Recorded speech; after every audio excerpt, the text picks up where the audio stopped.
ఇవాళ social media అంతా ఒకటే వైరల్ క్లిప్ చుట్టూ ట్రెండ్ అవుతోంది. ఒక ఫ్యామిలీ టీవీ షోలో ఒక సూపర్ స్టార్ని కాండోమ్ యాడ్ అంటూ డైరెక్ట్గా క్వశ్చన్ అడిగారు. అతను ఇచ్చిన సమాధానం ఇంటర్నెట్నే బ్రేక్ చేసింది. కథ మొదలైంది జూలై 8న. యష్ సినిమా టాక్సిక్లోని తబాహీ పాట రిలీజ్ అయింది. కియారా అద్వానీతో కలిసి బోల్డ్ విజువల్తో. దీనిపైన నెటిజన్లు హెవీగా రియాక్షన్ ఇచ్చారు. కొందరు దాన్ని డైరెక్ట్గా కాండోమ్ యాడ్తో కంపేర్ చేశారు.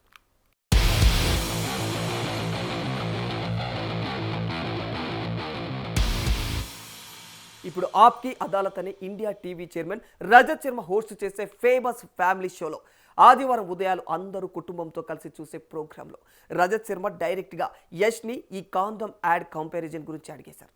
యష్ నవ్వుతూ ఇచ్చినటువంటి సమాధానం వెంటనే వైరల్గా మారిపోయింది. కాండోమ్ యాడ్ కర్నే హైతో పైసా లేకే కరుంగా, ముఫ్త్ మే నహీ కరుంగా. కాండోమ్ యాడ్ చేయాలంటే డబ్బులు తీసుకొని చేస్తా, ఉచితంగా చేయను అని.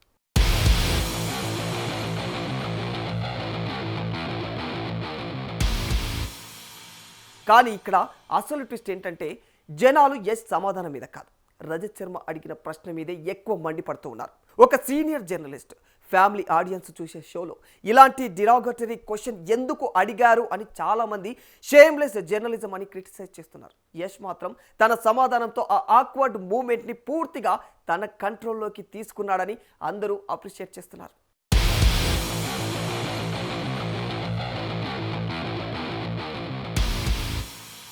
ఇది మీకు ఎందుకు సంబంధించిందంటే యష్ ఆ ఇంటర్వ్యూలోనే ఇంకో పాయింట్ కూడా క్లియర్గా చెప్పాడు. టాక్సిక్ సినిమా ప్రత్యేకంగా జెన్జీ కోసమే తీశామని, పెద్దవాళ్ళు పెట్టిన రూల్స్ని యువత ఎందుకు క్వశ్చన్ చేస్తుందో చూపించే సినిమా అని, సెన్సువాలిటీ వల్గారిటీకి మధ్య తనకు క్లారిటీ ఉందని, నేను ఇంకా కిస్ కూడా చేయలేదు స్క్రీన్ మీద అని కూడా అన్నారు. కామెంట్స్లో చెప్పండి, ఇక్కడ తప్పు రజత్ శర్మది అంటారా, లేక ఇలాంటి బోల్డ్ కంటెంట్ చేసిన యష్దా? ఎనీవే టాక్సిక్ సినిమా ఆగస్టు 26న రిలీజ్ అవుతుంది. అందరం థియేటర్లోకి వెళ్ళి ఎంజాయ్ చేద్దాం.